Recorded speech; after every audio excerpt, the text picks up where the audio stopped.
현대인의 삶의 특징을 말하라고 하면 복잡한 삶이라고 표현하는 것이 가장 적합할 것입니다. 농경 문화권에서만 살던 옛날에는 삶이 참 무척 단순했습니다. 행동 반경이 집 주변에서 다 끝나지요. 집 주변에 있는 토지에다 곡식을 재배해서 내 손으로 추수해서 먹고 뒷산에 가서 나무를 베어다 불 피우고 살면 그뿐입니다. 한 번씩 돌아오는 장날에 간단한 생필품을 구입하며 살아가는 시골에 살아도 서울 구경 한 번 안 가봐도 불편함이 없고, 기차 여행이라든가 비행기 여행을 일생에 한 번도 안 해도 괜찮았습니다. TV가 없어도 행복했고, 자동차 운전, 컴퓨터, 교통법규 하나 몰라도 괜찮았습니다. 열쇠를 가지고 다니는 사람이 한 사람도 없었습니다. 어떤 이는 학교 근처에도 안 가도 행복하게 살았고, 은행은 구경도 못하며 살았습니다. 그렇게 단순 노동만으로도 행복하게 살았는데, 요즘은 어찌나 많은 것을 기억해야 하는지 하나만 기억 못해도 어려운 문제가 발생하는 복잡성이 오늘 우리들의 삶의 모습입니다. 그래서 오늘의 인간들은 누구나 갖고 있는 새로운 병 하나가 있습니다. 그게 뭘까요? 스트레스죠. 이것이 암이 되는 가장 큰 원인이 되고 인간을 쓰러뜨리는 큰 마귀와 같은 존재로 인간은 누구나 다 무서워하고 피하고 싶어하는 그런 것이 됐습니다. 이솝우화에 이런 얘기가 있습니다. 하나님이 모든 짐승들을 다 만들어 놓고 당나귀에게 너 몇십 년 살아라 그러셨답니다. 그러니까 당나귀가 나 싫어요, 나 오래 살기 싫어요, 절반은 내버리겠어요, 조금만 살래요. 왜 그러냐라고 하나님이 물으시니까, 하나님이 나를 평생 짐지고 다니는 짐승으로 만드셨는데 그렇게 늙기까지 짐을 지고 어떻게 살란 말입니까? 그러니 조금만 살다 죽겠어요. 그렇게 절반만 떼놓고 버리니까 그 옆에 있던 사람이 오래 살고 싶은 그 욕심에 재빠르게 그것을 씹어 먹었다고 합니다.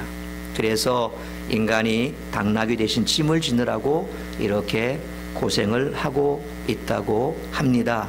믿거나 말거나 그냥 이솝우화입니다. 오늘 본문인 시편 66편은 구체적으로 누가 썼는지 모릅니다. 다만 찬양으로 부르는 노랫말이 표현이 되고 있습니다. 찬양으로 부르는 노랫말이다, 그렇게 표현되고 있습니다. 제목을 붙이자면 감사 찬양입니다. 다만 12절까지는 민족적 차원의 감사와 13절 이하에서는 개인적 차원의 감사를 고백하고 있습니다. 감사의 고백 가운데 오늘 본문 말씀을 보면 온 백성들이 시험을 당하여 단련받았다라는 고백을 하고 있습니다. 그 단련은 마치 은을 단련함 같이 하셨다라고 고백하면서 그 시험의 그물에 걸리게 하는 것이었고, 무겁고 힘든 짐을 허리에 묶어두셨다라고 고백하고 있습니다. 심지어는 말이나 병고탄 사람들이 이스라엘 백성들의 머리 위로 지나간 것과 같은 엄청나게 수치스럽고 고통스러운 일을 당했다라는 것입니다. 그래서 불과 물을 통과하였다라고 표현했습니다. 불과 물을 통과했다라고 하는 것은 생명을 앗아갈 정도로 큰 고통과 시련을 겪었음을 의미합니다. 그래도 하나님은 이스라엘 백성들을 이끌어내셔서 구원시켜 풍성한 삶을 누리게 하셨기에 감사를 드린다라고 고백합니다. 그러나 결말이 아무리 좋아도 이런 고통을 당하고도 감사하기란 쉽지 않은 고백입니다. 근데 성경은 또 이렇게 말씀합니다. 고린도전서 10장 13절 말씀, 우리 화면의 말씀 같이 한번 큰 소리로 읽어보도록 하겠습니다. 시작. 사람이 감당할 시험 밖에는 너희가 당한 것이 없나니 오직 하나님은 미쁘사 너희가 감당하지 못할 시험 당함을 허락하지 아니하시고 시험 당할 즈음에 또한 피할 길을 내사 너희로 능히 감당하게 하시느니라. 아멘입니까? 아멘입니까? 하나님이 우리에게 주시는 시험은 반드시 우리가 충분히 극복할 수 있는 시험을 주시며 피할 길도 허락하신다라고 말씀하고 있습니다. 그러므로 우리가 어떤 고난을 당하더라도 극복하지 못할 것이 없음을 기억하시고 그것을 극복하기만 하면 반드시 하나님은 우리를 풍성한 삶의 자리로 인도하신다는 사실 늘 잊지 마시기 바랍니다. 그렇다면 하나님은 왜 우리에게 시험을 허락하실까요? 왜 우리에게 이와 같은 짐을 지우시는 것일까요? 그 이유는 오늘 본문의 말씀처럼 우리를 단련하시기 위함입니다. 하나님은 우리를 연단하셔서 어떤 환경에서라도 믿음을 잃지 않고 승리하는 믿음의 사람이 되게 하시기 위해 짐을 지우십니다. 오늘 본문 10절 말씀 다시 한번 읽어보도록 합니다. 시작. 하나님이여 주께서 우리를 시험하시되 우리를 단련하시기를 은을 단련함 같이 하셨으며, 또한 잠언 17장 3절에도 이렇게 말씀합니다. 우리 같이 한번 읽습니다. 시작. 도가니는 은을, 풀무는 금을 연단하거니와 여호와는 마음을 연단하시느니라.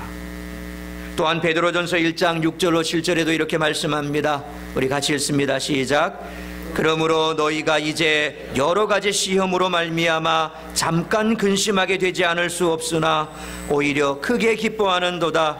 너희 믿음의 확실함으로는 풀로 연단하여도 없어질 금보다 더 귀하여 예수 그리스도께서 나타나실 때에 칭찬과 영광과 존귀를 얻게 할 것이니라. 아멘. 특별히 이 베드로전서 1장 6절로 7절 말씀을 보시면 여러 가지 시험을 만난다고 했습니다. 하지만 그 시험 당함을 기뻐한다고 했습니다. 이유는 보다 확실한 믿음이 되기 때문이며 금보다 더 귀한 믿음을 간직하게 함으로써 주님이 재림하실 때에 칭찬과 영광과 존귀를 얻게 되기 때문에 시험과 같은 연단은 오히려 기뻐한다라는 것입니다. 이런 크고 작은 시험 당하는 것을 우리는 짐으로 여기지요. 그런데 오늘 본문 11절 하반절 말씀을 보시면 어려운 짐을 우리 허리에 메어 두셨다라고 표현하고 있습니다. 우리는 일반적으로 짐을 진다고 표현합니다. 짐을 진다고 할 때 어깨에 메는 경우도 있지만 대부분 짐을 어디에다 집니까? 등에다 지지요. 사실 인생 자체가 짐을 지는 것입니다. 가난도 짐입니다. 부유도 짐입니다. 질병도 짐입니다. 건강도 짐입니다. 책임도 짐입니다. 권세도 짐입니다. 헤어짐도 짐이고 만남도 짐입니다. 미움도 짐이고 사랑도 때로는 짐입니다. 공부도 짐이고 직장도 짐이고 가정도 자식도 부모까지도 짐일 때가 있습니다. 살면서 부닥치는 일 중에 짐이 아닌 것이 없다고 해도 과언이 아니지요. 그렇지만 그 짐들은 우리가 지고 가야 할 짐입니다. 안 지고 갈 사람은 아무도 없습니다. 세상을 죽지 않은 한 우리는 이 짐들을 지고 가야 합니다. 기꺼이 져야 할 짐이라면 그것이 곧 우리에게 주신 선물로 받아들이면 어떨까요? 가만히 들여다보면 짐이라고 생각되었던 것이 도리어 인생의 선물이라고 고백해 보신 일은 혹시 없으셨습니까? 우리 동영상 함께 보시겠습니다.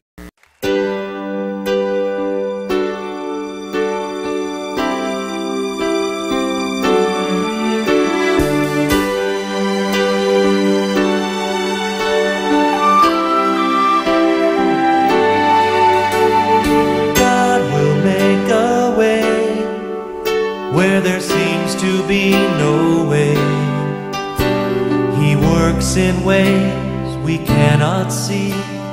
He will make a way for me. He will be my guide, hold me closely to His side. With love and strength for each new day, He will make a way. Will make a way. 하루에 20km씩 40일을 걸어야 되는 거리고요. 그 먼 길을 전 요놈을 데리고 걷고 왔어요. We cannot see.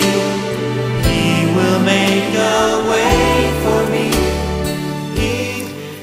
첫날 10km를 걸은 저희 아들이 울면서 못하겠다고 했을 때 제가 얘기했어요. 엄마 마음이 많이 아프니까 네가 이 길을 같이 걸어주면 엄마 마음도 나을 것 같아. 그러니까 같이 걸어줄래? 그렇게 이 길을 걷게 되었습니다. 제 배낭을 메고요, 아들 배낭도 메고요, 그리고 옆에서 못하겠다, 밥 사달라, 아이스크림 사달라 징징대고 울던 27km의 아들과 함께 그 길을 걸어야 했습니다.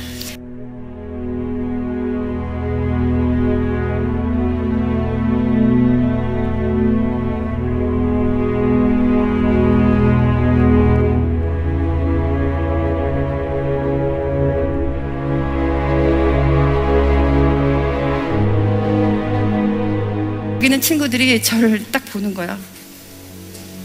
여기 건장한 남자가 3명이나 있는데 왜 택시를 불러? 그래서 저도 응?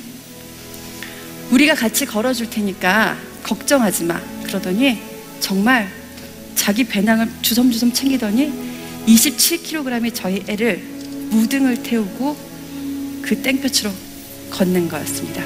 저희 아이를 번갈아서 3시간을 저 땡볕 속에서 걸어가는 내내 제 마음은 어떻게 갚아야 되지? 뭘 사야 될까? 내가 알고 있는 패라는 그 범위를 다 넘어섰는데 나는 저들한테 뭘 갚아야 되지? 이런 생각으로 정말 저 내리쬐는 태양보다도 제 마음은 더 불편했습니다. 저 3시간 뒤에 이 세 친구가 저희 아들을 숙소 앞에 딱 내려줄 때 너무 고마워. 말만 해. 다 사줄게. 밥, 술, 말만 해. 그때 그 친구가 저한테 했던 단어가 기억이 납니다. It's fun. 내가 잘못 들었나? It's fun. 그런 의례적인 얘기 하지 말고 원하는 걸 얘기를 해. 나는 도움을 받았으니까 베풀어야 되겠어. 뭔데? 뭘 사줄까? 그때 그 친구가 저한테 했던 얘기가 우리는 즐거웠어. 진심이야. 이 길이 사람들이 너에게 베푸는 호의를 좀 받아들여봐. 내 아이를 남에게 해가 되는 존재라고 생각했었구나. 워킹맘으로 사는 내내 나에게는 저렇게 사랑스러운 아이가 남들은 자랑스러워하고 함께 걷고 싶어하는 저 아이를 나는 27kg의 짐처럼 생각했구나. 그때 깨달았습니다. 나에게 27kg, 직장맘인 나에게 27kg의 짐이라고 생각했던 제 아들이 사실은 제 인생에 있어서 가장 큰 축복이라는 겁니다. 나의 은총은 이분이여 너를 아노라.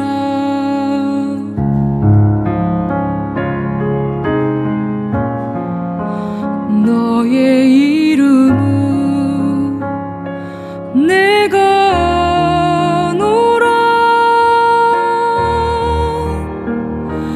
나의 사랑은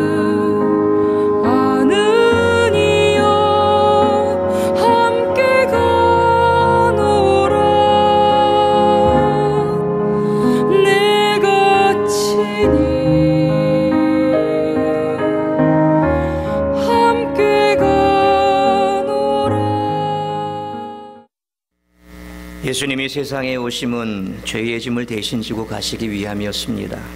그러면서 우리를 향하여 하신 말씀이 있습니다.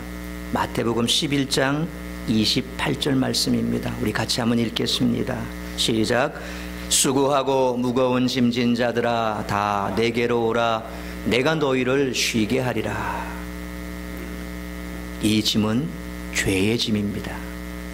우리가 지고 가는 짐이 아무리 선물로서의 짐이라 해도 죄의 짐은 선물이 아닙니다. 죄의 짐은 하나님이 주신 것이 아니라 우리 스스로가 만든 것입니다. 그러므로 우리에게 가장 큰 무거운 짐이 바로 이 죄의 짐입니다. 이 죄의 짐은 누구도 대신 져줄 수 없습니다. 다만 예수님 한 분만이 우리의 가장 무거운 죄의 짐을 벗겨주실 수가 있습니다. 그러므로 우리는 예수님을 영접하여 그리스도 안에서 죄 사함을 받아 죄의 짐에서 벗어나야 영생을 얻습니다. 그렇기 때문에 예수님 안에 있는 우리들은 이미 영생을 얻은 자들이 된 줄 믿습니다. 아멘입니까? 그런데 가장 무거운 이 죄의 짐에서 벗어난 사람들은 주님으로부터 부여받은 사명이 있습니다. 이 사명의 짐을 지고 가게 하기 위해서 우리를 부르시어 죄의 짐을 벗겨주셨습니다. 하나님이 주신 사명의 짐을 내려놓으면 그것은 죄의 짐에서 벗어난 자들이 아닙니다. 죄의 짐에서 벗어난 성도들은 누구나 할 것 없이 반드시 이 사명의 짐을 지고 가야 합니다. 왜냐하면 그것이 곧 하나님의 선물이기 때문입니다. 민수기 11장에 보면 출애굽한 이스라엘 백성들이 광야길을 걸어가면서 쏟았던 불평과 원망은 하늘을 찌를 듯 했습니다. 특히 출애굽할 때 이스라엘 사람들 속에 섞여서 나온 다른 인종들이 먼저 불평을 했습니다. 그러니까 이스라엘 백성들도 덩달아 울면서까지 누가 우리에게 고기를 주어 먹게 하랴? 우리가 애굽에 있을 때에는 값없이 생선과 오이와 참외와 부추와 파와 마늘들을 먹은 것이 생각나거늘 이제는 우리의 기력이 다하여 이 만나 외에는 보이는 것이 아무것도 없도다. 이렇게 불평했습니다. 심지어는 장막문 앞에서 백성들이 웁니다. 백성들의 우는 소리를 들었던 모세가 하나님께 이런 불평의 기도를 드립니다. 그 기도의 내용이 민수기 11장 11절 이하에 기록되어 있습니다. 그 중에서 11절로 14절까지 말씀 우리 같이 한번 읽어보도록 하겠습니다. 화면에 있는 말씀 같이 읽습니다. 시작.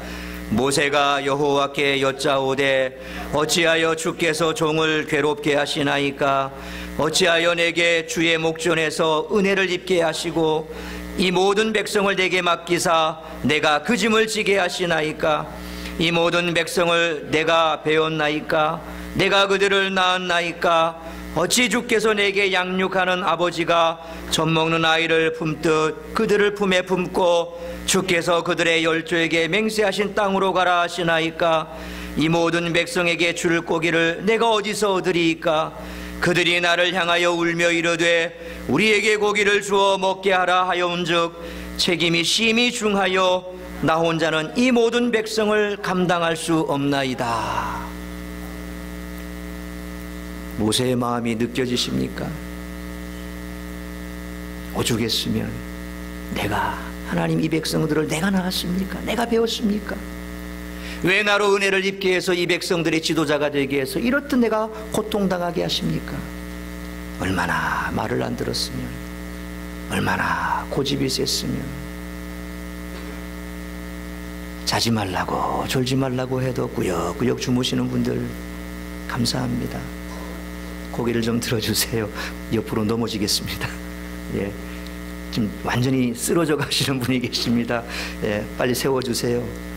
옆에 있다니까 빨리 세우라니까. 난 딴 데 쳐다보지 뭐 옆에 있다니까 빨리 세워주세요. 내가 이름은 말을 못하겠어. 저러다가 쓰러지면 망신이 있잖아. 그러니까 적당하게 옆에 계시는 분들이 쓰러지지 않도록 좀 붙잡아줘야 돼. 이런 인정머리 없는 사람들 니야 쓰러져라 나는 모르겠다. 그러고 같이 자고 있잖아. 또 눈을 해 뜨고.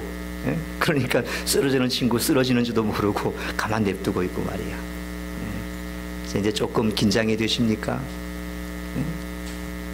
모세의 마음이 이해가 됩니까?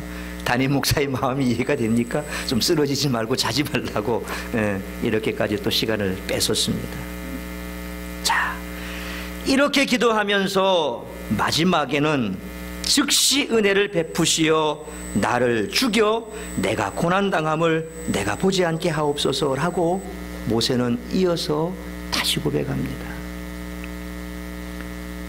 우리들도 삶의 짐이 너무 무거워 감당하기 어려울 때 이런 기도를 드릴 수 있습니다. 여러분들 가운데 지금 혹시라도 이런 기도를 드리고 계신 분 계십니까? 성경을 보면 그렇게도 훌륭한 엘리야 선지자도 이와 비슷한 기도를 드린 적이 있지요. 열왕기상 18장에 보면 이스라엘의 기근이 들었는데 3년 6개월 동안 비가 오지 않았습니다. 그때 엘리야 선지자가 기도할 때 3년 6개월 동안 오지 않던 비가 내린 사건이 있었지요. 아합 왕이 사실을 왕비 이세벨에게 이야기하니까 이세벨은 엘리야까지 죽이려고 사람을 보내기로 했습니다. 이때 엘리야 선지자는 도망해 어디로 갑니까? 광야길로 갑니다. 하룻길쯤 가서 로뎀 나무 아래 앉아서 기도합니다. 열왕기상 19장 4절 하반절에 보니까 여호와여 넉넉하오니 지금 내 생명을 거두시옵소서. 나는 내 조상들보다 낫지 못하나이다. 내가 우리 조상들보다 나은 게 뭐 있습니까? 그러니 내가 이걸 감당하지 못하겠습니다. 차라리 내 생명을 거두어 가십시오. 지금 이세벨이 나를 죽이려고 혈안이 되어 있습니다. 이렇게 기도하다가 잠을 자는데 천사가 와서 일어나서 먹으라고 하는 소리를 듣고 일어나 보니까 머리맡에 숯불에 구운 떡과 물 한 병이 있었습니다. 먹고 또다시 누웠더니 여호와의 천사가 또다시 와서 어루만지며 말하기를 일어나 먹으라. 내가 갈 길을 다 가지 못할까 하노라. 그렇게 말했습니다. 엘리야는 다시 일어나 먹고 마시고 그 음식물의 힘을 의지해 40주야를 가서 하나님의 산 호렙에 도착했습니다. 마침 굴이 있어서 그 굴에 들어가 머물고 있는데 여호와께서 임재하셔서 엘리야야 내가 어찌하여 여기 있느냐라고 물으셨습니다. 주의 선지자들이 다 죽고 자기만 남았다고 하면서 자기의 생명도 죽이려고 한다라고 그렇게 말했습니다. 그때 여호와 하나님께서 엘리야에게 너는 내 길을 돌이켜 광야를 통하여 다메섹에 가서 이르거든 하사엘에게 기름을 부어 아람의 왕이 되게 하고 또 님시의 아들 예후에게 기름을 부어 이스라엘의 왕이 되게 하고 또 아벨무홀라 사밧의 아들 엘리사에게 기름을 부어 너를 대신하여 선지자가 되게 하라. 이런 사명을 주시면서 하신 말씀이 이스라엘 가운데 바알에게 무릎을 꿇지 아니한 7,000명을 남겨두었다라고 말씀하셨습니다.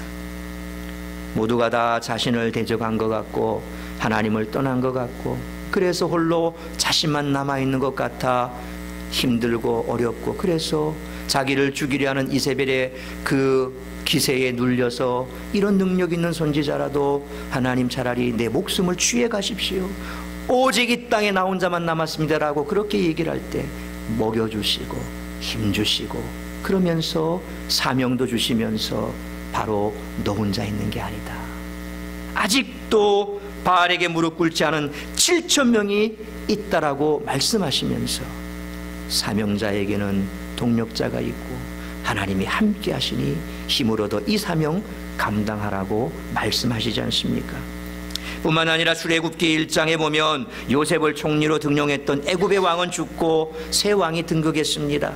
이 왕은 이스라엘 백성들이 기하급수적으로 증가하는 것을 보고는 두려움을 느끼기 시작했습니다. 그래서 이 왕이 이스라엘 백성들의 힘을 약화시키려고 과업을 더 많이 부과해 힘들게 일하도록 했습니다. 힘이 들어 자기들이 살기 어렵다고 생각되면 스스로 애굽에서 떠나게 될 것이라고 생각했습니다. 그래서 왕은 이스라엘 백성들이 일하는 곳에 감독들을 세워놓고 더 무거운 짐을 지워 괴롭게 하려고 왕을 위해 국고성 비돔과 람셋을 건축하겠습니다. 그런데 결과가 어떻게 됐습니까?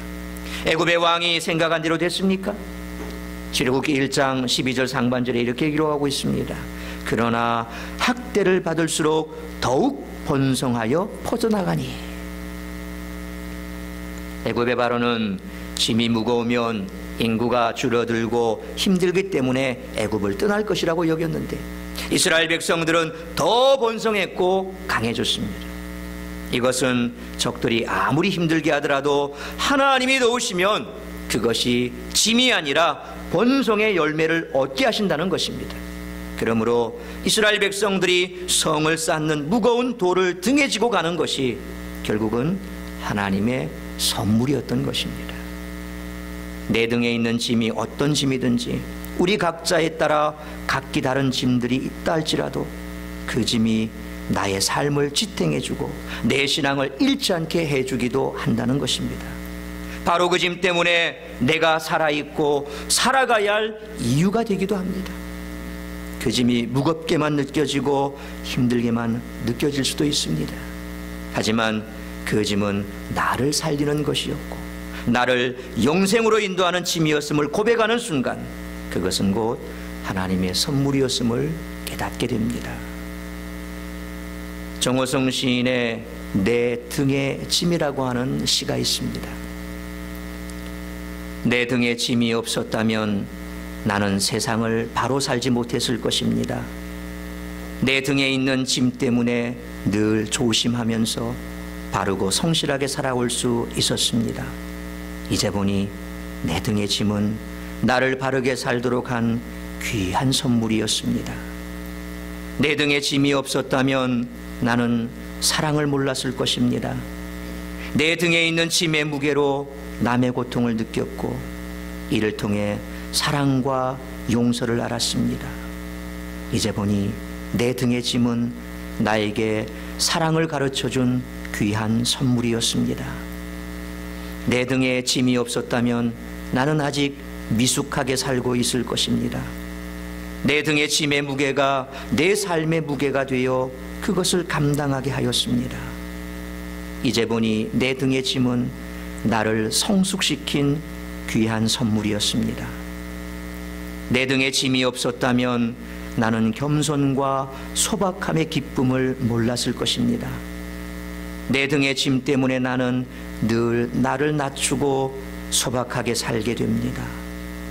이제 보니 내 등의 짐은 나에게 기쁨을 전해준 귀한 선물이었습니다. 물살이 센 냇물을 건널 때에는 등에 짐이 있어야 물에 휩쓸리지 않고 화물차가 언덕을 오를 때는 짐을 실어야 헛바퀴가 돌지 않듯이 내 등의 짐이 나를 불의와 안일의 물결에 휩쓸리지 않게 했으며 삶의 고개 하나하나를 잘 넘게 하였습니다.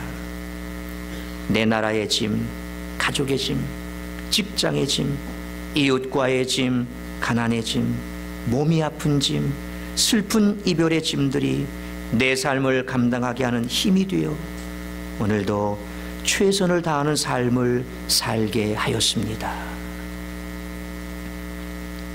정호성 시인의 고백 내용을 보면 내 등에 지워진 어떤 짐이든지 모두가 유익하다고 했습니다.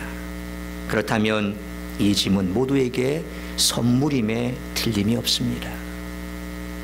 지금까지 살아오면서 자신이 마땅히 감당해야 할 사명임에도 불구하고 그것을 무거운 짐으로 여겨 벗어놓으려 한 것은 없습니까?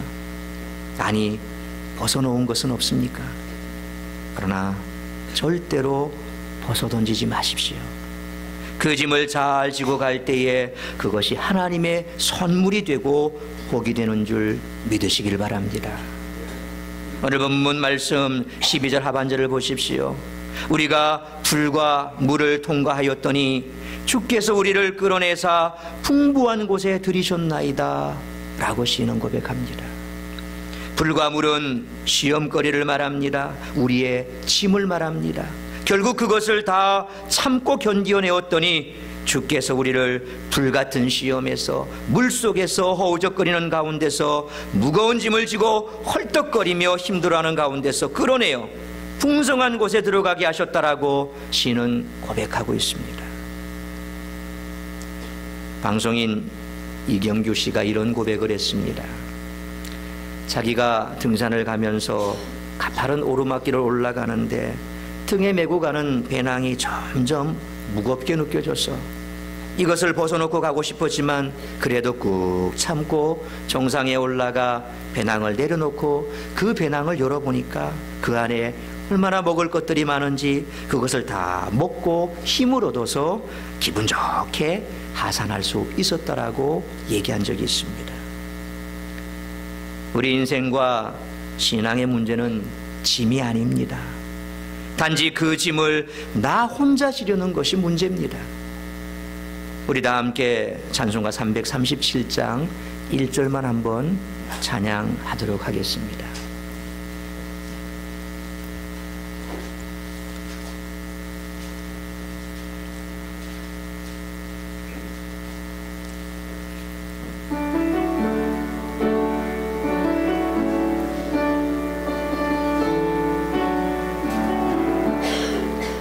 내 모든 시험 무거운 짐 짐을 주 예수 앞에 아뢰이면 근심에 쌓인 날 돌아보사 내 근심 모두 맡으시네. 무거운 짐을 나 홀로 지고 견디다 못해 쓰러질 때 불쌍히 여겨 구원해 주리. 은혜의 주님 오직 예수. 이 찬송가는 엘리사 호프먼이라고 하는 목사님이 작사했습니다. 어느 날 아주 큰 시련을 당한 성도가 호프먼 목사님을 찾아와서 저 어떻게 해야 할까요? 근심에 쌓인 저는 뭘 해야 하지요? 울부짖으며 목사님에게 도움을 요청했습니다. 호프먼 목사님은 한참 동안 그 성도의 하소연을 다 들어준 다음 간절한 마음으로 위로의 주님이 역사하시기를 기도해 줬습니다. 기도가 끝난 후 그 성도는 밝은 얼굴로 하며 이렇게 고백했습니다. 그래요, 이 무거운 짐을 나 홀로 질 것이 아니라 예수님께 맡겨야겠어요. 이렇게 성도가 나간 후 갑자기 영감이 떠오른 호프먼 목사님은 펜을 들어서 찬송시를 짓기 시작했습니다. 이렇게 해서 우리가 방금 부른 337장이 탄생한 것입니다. 우리가 쓰러지는 것은 짐 때문이 아니라 그 짐을 맡기지 못해서 그렇습니다. 하나님을 믿는 사람과 믿지 않는 사람의 차이가 뭡니까? 똑같은 사람인데 다를 게 뭐가 있겠습니까?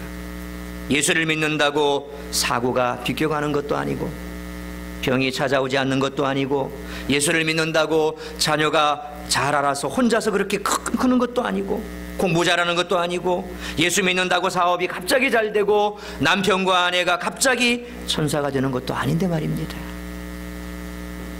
중요한 것은 우리가 인생을 살며 무거운 짐을 질 때 그것을 맡길 곳이 있다는 것입니다. 우리는 모두 깨지기 쉬운 질그릇들입니다. 그런데 그 질그릇을 잘 보호하고 깨지지 않도록 해야 하는 것은 그 질그릇의 가치 때문이 아니라 그 안에 보배가 들어있기 때문에 그렇습니다. 하나님께서 자녀를 지키시는 이유는 거룩한 주의 보혈과 소중한 주님의 사랑이 이미 우리 안에 거하시기 때문에 질그릇 같은 우리 존재 속에 이 보배가 들어있기 때문에 하나님은 우리를 애지중지 그렇게 지키시고 보호하신다는 겁니다. 그래서 시편 52편 22절에서 시인은 이렇게 말씀합니다. 우리 시편 55편 22절 같이 읽습니다. 시작. 내 짐을 여호와께 맡기라.